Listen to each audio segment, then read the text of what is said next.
በስመ አብ ወወልድ ወመንፈስ ቅዱስ አሐዱ አምላክ አሜን። አምላክናን መድኃኒናን ኃይልናን መጸጊዕናን ስለዝኾንካ ከነመስግነካ ኢና። ንኣቦታትና እንታይ ከም ዝገበርካሎም ኣንቢብናን ሰሚዕናን ኢና። ንዓናውን ግዜና ኣኺሉ ኩሉ ጎደሎታትና ክትምልእ ንርኢ ኣሉና። ዝጸልመተና መዓልታት ገሊጽካ ዘርአኻና፣ ዝኸበደና ጾር ዘቃለልካልና፣ ዝተኣሰርናሉ ሰንሰለት ሰቢርካ ካብ ማእሰርቲ ኣውፂኻ፣ ጸልማት ካባና ቀንጢጥካ ናትካ ዝገበርካና እግዚኣብሔር ኣምላኽ ነመስግነካ ኣሎና። ጐይታይ ብዝተኸፍተ ልቢ ከማኻ ዝሰምዓና ብርህሩህ ቃላት እውን ዘዛርበና ወልሓደ የለን። ብኢድካ ዝዳሰስካና ስንብራትናን ቁስልናን ዝፈወስካ ትማልሎምን ዘድሓንካና ጐይታ ንመጻኢ ብተስፋ ክንነብር ዝገበርካና ጥዑም ዜማ ናይ ህይወት መዓዛ ዝኾንካና ኢየሱስ ክርስቶስ ኃይልን ክብርን ምስጋናን ኣምልኾን ንዘለዓለም ንዓኻ ይኹን። ጐይታይ ናይ ወዲ ሰብ ሥጋ በብመዓልቱ ሓድሽ ኃጢአት እዩ ዝገብር። ዓለም እውን በብመዓልቱ እሾኽ ኣብዛ ምድራ ተበቁል።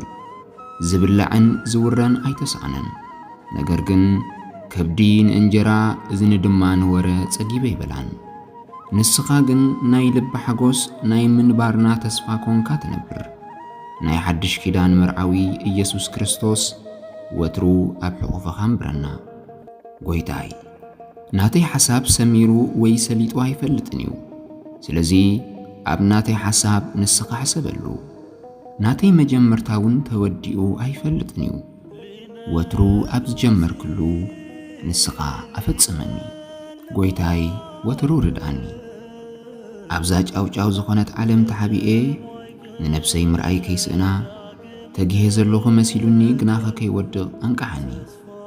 ናይ ዕቤት ምስጢር ትሕትና ምዃኑ ከስተውዕል ክብሪ ዘለዎም ሰባት ከኽብር ጽባሕ ዝደልዮ ሎሚ ከይነጽጎ ዝኣምኖ ምስ ዝኽሕደኒ መታን ከይስንብድ ሰብ ጸሊኤ ካብ ሰብ ከይርሕቕ ቅዱስ እግዚኣብሔር ኣምላኸይ በጃኻ ርዳኒ። ጐይታይ ትማሊ ዝሓዝዎ ሎሚ ይወድቕ፣ ንጽባሕ ዝብልዎ ሎሚ ይውዳእ። ናተይ ኣምላኽ ግን ንዘለዓለም ትነብር። ናይ ዘለዓለም ቅዱስ ናይ ኩሉ ጐይታ እግዚኣብሔር ናይ ግዜ ገደብ ናይ ዓቕሚ ጉድለት እውን ዘይብልካ ኣብ ኩሉ ብኩሉ ስፍራ እትርከብ ንኩሉ እትእዝዝ ንኩሉ እውን እትፈልጥ ኩሉ ብኣኻ ዝኾነ ኩሉ ዘይሰኣነካ ኣምላኸይ ንዓኻ ምስጋና ይኹን። ሰማይ እኳ ምስ ዝኩሉ ምስፍሑ ንዓኻ ኸጸሮካ ዘይከኣለ ንስኻ ግን ኣብዛ ንእሽተይ ልብና ብብዙሕ ክፉእ ነገር ዝተመልአ ክትሓድር ፈቒድካ ኢኻ እሞ ካብ ሓጢአት ዘይጸረየ ልብና ንኽብርኻ ክትጥቀመሉ ኣሓዲስካ እውን ክትግለጸሉን ንኽትውለደሉን ንስኻ መሪጽካዮ ኢኻ እሞ ነመስግነካ። ከይጸገመካ ንዓና ብምምራጽካ ወልሓደ ከይሰኣንካ ምሳና ብምውዓልካ ሓያልን ከለኻ ንዓና ድኹማት ብምፍቃርካ እንዳገረመና ካብ ውሽጥና ነመስግነካ ኣሎና። እግዚኣብሔር ኣምላኽ ንስኻ ብርሃንና ኢኻ፣ ንስኻ ተስፋና ኢኻ። ናይ ምንባርና ምኽንያት ምስጢር እውን ንስኻ ኢኻ። ብቓልካ ኣጽንዓና፣ ብመንፈስካ እውን ደግፈና። ኣብ ምውፃእናን ምእታውናን ኩሉ ግዜ እቲ ዘይውዳእ ጸጋኻ ኣብ ልዕልና ይፍሰስ። ኣምላኸይ ብኣኻ ወትሩ ተባሪኽና ክንጸድቕ፣ ብኣኻ ወትሩ እንዳተመካሕና ክንነብር ንሕና ኣብ ውሽጥኻ ንሃሉ። ንስኻ እውን ኣብ ልዕልና ተገለጽ። ክሳብ ሎሚ ወልሓደ ክፉእ ዘይረኣኹልካ ኣምላኸይ ወርቂ ክትበንን ከለኻ ኣነ ግን ንዓኻ ክንድጸጸር ምምዛነይ ተሰሚዕኒ እሞ በጃኻ ይቕረ በለለይ። ጐይታይ ምስቶም ዘጸጋዕካዮም ስደተኛታትካ ምስቶም ዝረዳእካዮም ድኹማት ምስቶም ዝመሓርካዮም ምስቶም ዘንጻሕካዮም ለምጻማት ካብ ሞት ዘተንሳእካዮም ኃጢአተኛታት ምስቶም ዝመገብካዮም ምስቶም ዘለወጥካዮም ዓመፀኛታት ምስቶም ዘንጻሕካዮም ኩሎም ኮይነ የመስግነካ ኣለኹ።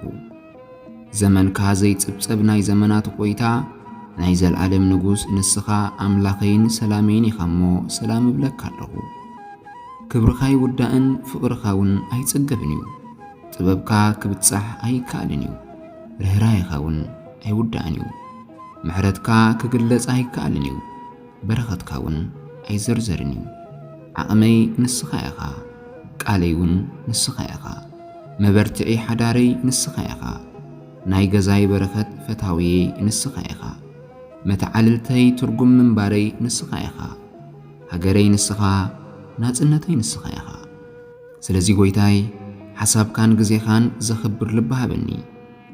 ናይ እስራኤል ኣምላኽ ቅዱስ እግዚኣብሔር ንሕና ክንድቅስ ከለና ዘይትድቅስ ካብ ኩሉ ኽፉእ እትሕልወና ንድኹማት ብርቱዕ መጸግዕ ዝኾንካ ንስኻ ኢኻ። ንስኻ ኣብ ዘይከበርካሉ ስፍራ ኩሉ ዓይነት ሕፍረት ኣሎ።